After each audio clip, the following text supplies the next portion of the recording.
तो इस वक्त की सबसे बड़ी खबर यह है कि प्रधानमंत्री नरेंद्र मोदी रूस के राष्ट्रपति व्लादिमीर पुतिन से अब से कुछ ही देर में किसी भी वक्त बात कर सकते हैं। पीएम मोदी ने सीसीएस की बैठक में यह साफ साफ कहा कि सरकार की टॉप प्रायोरिटी उन भारतीय लोगों की सुरक्षा है जो इस वक्त यूक्रेन में फंसे हुए हैं। उसमें कई छात्र भी हैं जिन्हें सेफ रखना सरकार की पहली प्राथमिकता है। इसके लिए हर जरूरी कदम गवर्नमेंट उठा रही है। लेकिन अहम बात यह है कि यूक्रेन ने इस मुद्दे पर भारत से मदद मांगी है। यूक्रेन यह चाहता है कि टेंशन को डीएस्केलेट करने में भारत हस्तक्षेप करे। सवाल ऐसे में यह है कि क्या रूस और यूक्रेन के बीच जो युद्ध चल रहा है उसमें विश्व युद्ध की आहट सुनाई दे रही है, और अगर तीसरा विश्व युद्ध हुआ तो कौन पुतिन के साथ होगा और कौन उनके खिलाफ होगा।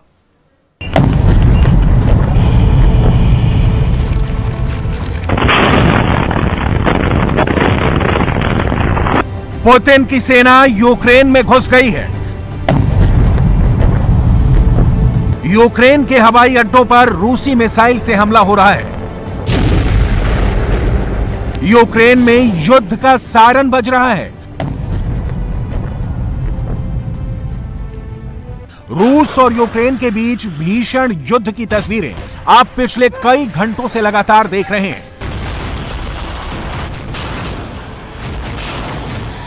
दो देशों के बीच की जंग बहुत बड़े महायुद्ध में बदल चुकी है और विश्व युद्ध का ट्रेलर साफ साफ दिखाई दे रहा है। लेकिन सबसे बड़ा सवाल है कि आगे क्या होगा। क्या दुनिया तीसरे विश्व युद्ध की तरफ बढ़ चुकी है? दो देशों के बीच युद्ध की ये आग अगर और भड़की तो कौन किधर होगा? रूस की तरफ कौन होगा और यूक्रेन की तरफ कौन होगा? सबसे पहले आपको दुनिया के मानचित्र पर समझाते हैं कि इस वक्त रूस और यूक्रेन के बीच जो लड़ाई चल रही है वो कहां चल रही है और उसकी वजह क्या है। मैप में देखिए, ये है रूस और उससे सटा हुआ ये है यूक्रेन। यूक्रेन को रूस ने तीन तरफ से घेर लिया है। तीनों तरफ से हमला किया जा रहा है। रूसी फौज बेलारूस की तरफ से यूक्रेन पर अटैक कर रही है। काला सागर साइड से क्रीमिया से यूक्रेन पर हमला किया जा रहा है। इसके अलावा पुतिन ने यूक्रेन के जिस दो शहर लुहानस्क और डोनेत्स्क को अलग देश की मान्यता दी है, उस ओर भी रूसी सेना यूक्रेन पर बम बरसा रही है। हमें जो भी रोकने की कोशिश करेगा, हमारे देश के लिए और हमारे लोगों के लिए जो खतरा पैदा करेगा, उसे पता होना चाहिए कि रूस इसका फौरन जवाब देगा। रूस ऐसी जवाबी कार्रवाई करेगा जो इतिहास में कभी किसी ने देखी नहीं है। हम किसी भी नतीजे का सामना करने के लिए पूरी तरह तैयार हैं। यूक्रेन की राजधानी कीव में रूस ने कई बैलिस्टिक मिसाइल से अटैक किया है। रूसी सैनिक मिसाइलों और रॉकेट से यूक्रेन के सैन्य ठिकानों को निशाना बना रहे हैं। जमीन पर भी रूस ने यूक्रेन को घेर लिया है। रूसी सेना बेलारूस और क्रीमिया के रास्ते घुसी और तबाही मचा दी। यूक्रेन के राष्ट्रपति ने साफ साफ कह दिया है कि रूस के सामने झुकेंगे नहीं, मुंह तोड़ जवाब देंगे।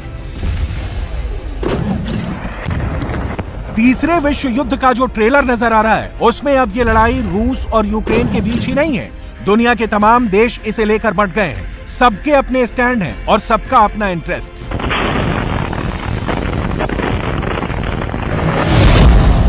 एक तरफ रूस है और दूसरी तरफ यूक्रेन। यूक्रेन एक छोटा सा देश है, उसकी हैसियत रूस के सामने कुछ नहीं है, लेकिन अमेरिका जैसे देश उसके साथ खड़े हैं। नाटो की ताकत यूक्रेन के साथ है। इसलिए एक तरह से इस युद्ध में एक तरफ रूस है और दूसरी तरफ नाटो। अब यहां आपको यह जानना जरूरी है कि दोनों को ही कई देशों का समर्थन है। रूस के साथ बेलारूस है। बेलारूस रूस का पुराना सहयोगी रहा है। वो रूस के साथ मिलकर मिलिट्री एक्सरसाइज भी करता आया है। बेलारूस पहले भी कह चुका है कि उसके इलाके से रूस की सेनाएं तभी जाएंगी जब नाटो पीछे हटेगा। रूस के साथ कुछ और देश भी हैं, लेकिन सबसे अहम है चीन। चीन भी रूस की तरह नाटो का विस्तार नहीं चाहता।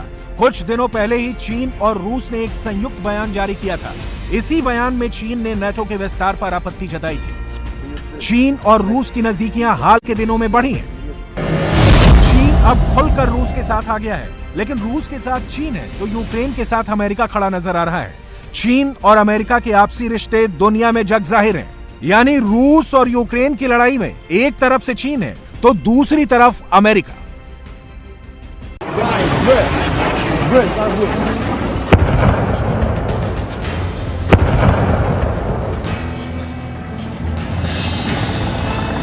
यूक्रेन के साथ जो बड़े देश खड़े हैं उसमें अमेरिका के अलावा ब्रिटेन भी है। ब्रिटेन के प्रधानमंत्री बोरिस जॉनसन ने खुलकर कह दिया है कि यूक्रेन की मदद करेंगे, उसे हथियार भी देंगे।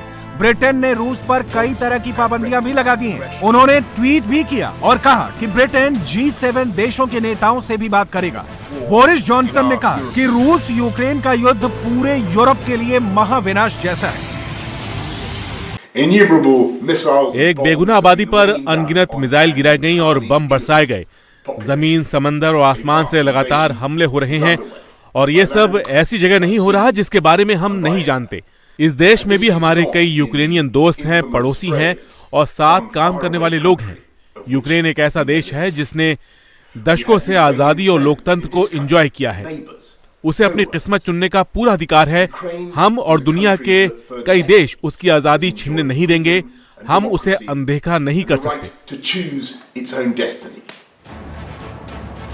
अमेरिका और जापान ही नहीं, फ्रांस जैसे कई और देश भी यूक्रेन के साथ नजर आ रहे हैं। नेटो के तमाम देश इस मुद्दे पर एकजुट दिख रहे हैं।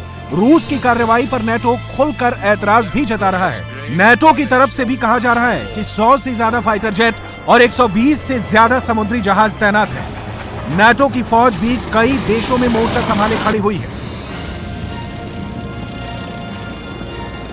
इसमें Bulgaria, Romania, Poland, Latvia, Lithuania, Estonia जैसे देश शामिल हैं। रूस ने यूक्रेन पर हमला किया है। ये एक ऐसा एक्ट ऑफ वॉर है जो बेहद क्रूर है। हमारी संवेदना यूक्रेन के बहादुर लोगों के साथ है। हम महीने भर से जिस बात की चेतावनी दे रहे थे वो आखिर हो गया। रूस ने बिना उकसाए युद्ध शुरू किया है जिससे यूक्रेन की जनता को उनकी जिंदगी खतरे में पड़ गई है। रूस ने हवाई हमला किया, मिसाइल, ग्राउंड और स्पेशल फोर्स की मदद से कई तरफ से अटैक किया। वो मिलिट्री अड्डों पर हमला कर रहे हैं और शहरों के बड़े सेंटर्स को भी निशाना बना रहे हैं। रूस और यूक्रेन के बीच इस जंग में इस वक्त जो तस्वीरें सामने आ रही हैं, कुछ ऐसा ही मंजर दूसरे विश्व युद्ध के वक्त था। लेकिन दूसरे विश्व युद्ध के बाद दुनिया दो खेमों में बंट गई थी। एक खेमे की अगुवाई अमेरिका कर रहा था और दूसरे की सोवियत यूनियन, और इसी के बाद सामने आया नाटो। नाटो मतलब North Atlantic Treaty Organization. America, Canada और दूसरे पश्चिमी देशों ने मिलकर नाटो को बनाया था और मकसद था सोवियत यूनियन से सुरक्षा। आज नाटो में कुल 30 सदस्य देश हैं। उस वक्त शुरुआत में सिर्फ 12 देश थे। नाटो ने बनने के बाद इस बात का ऐलान कर दिया था कि उसके सदस्य देशों पर किसी ने हमला किया तो सभी सदस्य देश इसे अपने ऊपर हमला मानेंगे। बस रूस और यूक्रेन की दुश्मनी की वजह यही है। यूक्रेन नाटो देशों में शामिल होना चाहता है और रूस इसका विरोध कर रहा है। पुतिन को लगता है कि यूक्रेन नाटो में शामिल होगा तो ये रूस की सुरक्षा के लिए खतरा है। हम यूक्रेन के सैनिकों से आग्रह करते हैं कि वो हथियार डाल दें और अपने घर लौट जाएं। यूक्रेन की आर्मी के जो भी सैनिक ऐसा करेंगे वो सैन्य संघर्ष वाला इलाका छोड़कर अपने परिवार के पास जा सकते हैं।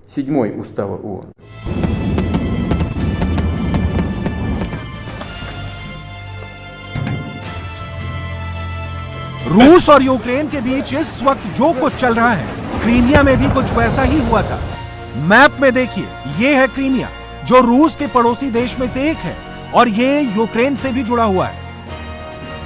रूस और क्रीमिया आपस में जमीन से जुड़े नहीं हैं, लेकिन क्रीमिया और यूक्रेन आपस में जुड़े हुए हैं। सोवियत संघ के टूटने के बाद यूक्रेन अलग हो गया।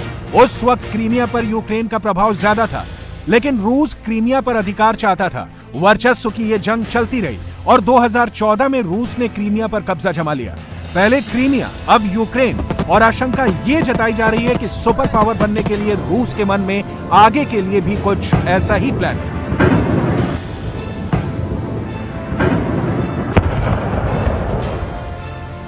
अभी नाटो देशों को उन्होंने एक चेतावनी दे दी है, क्लियरली एक तरह की वार्निंग है कि आप इसमें हिस्सेदार मत बनना। और ये जो कंट्रीज़ हैं नाटो की 30 कंट्री, इसमें बहुत छोटे मुल्क भी हैं, तो ये इसके अंदर मारे जाएंगे।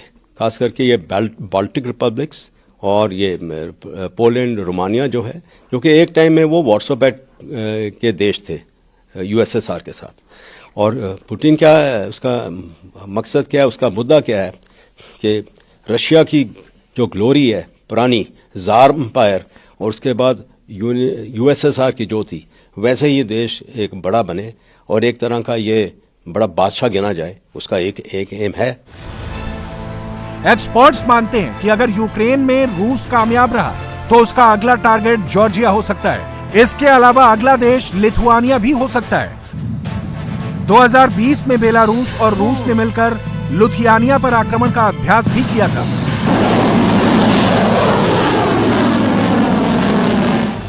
कहते हैं कि यूक्रेन की तरह ही रूस ने जॉर्जिया के अलगाववादियों को चुपचाप अपना सपोर्ट दे रखा है। 2008 में रूस ने जॉर्जिया पर हमला किया था। जॉर्जिया भी उस वक्त पश्चिमी देशों के करीब जाने की कोशिश कर रहा था। उसके बाद से रूस ने जॉर्जिया पर कई पाबंदी लगा दी। रूस को हर उस देश से चिढ़ है जो नाटो का हिस्सा बन चुके हैं या फिर बनना चाहते हैं और उसके खिलाफ वो युद्ध का प्लान लंबे वक्त से बना रहा है। अभी की हालात यह है कि उस सीमा के ऊपर बर्फ है, यानी कि स्नो है। स्नो के अंदर रशिया की जो सबसे बड़ी ताकत है टैंक्स, इनका इस्तेमाल सही नहीं हो सकता। तो इसलिए ये माना जाता है कि अगर रशिया हमला करेगा तो शायद ये मार्च के पहले हफ्ते में करेगा, क्योंकि तब तक जो बर्फ़ है ये पिघल जाएगी और ज़मीन जो है ये हमले के लिए अच्छी तरह से तैयार होगी। तो इस समय रशिया बाउंड्री क्रॉस करके यूक्रेन के ऊपर हमला करने की जो शक्यता है ये काफ़ी कम है। करीब 30 साल पहले ये रूस और यूक्रेन एक ही थे। दोनों सोवियत यूनियन का हिस्सा थे। लेकिन 1991 में जब सोवियत संघ का विघटन हुआ तो यूक्रेन जैसे कई देश बन गए। 1991 में यूक्रेन जब अलग देश बना तो उसके बाद से ही उसकी नजदीकियां यूरोपीय संघ से बढ़ने लगी। लेकिन रूस को यह पसंद नहीं आ रहा था। लेकिन पिछले कई साल में जो आग धधक रही थी अब वो खुलकर सामने आ गई है।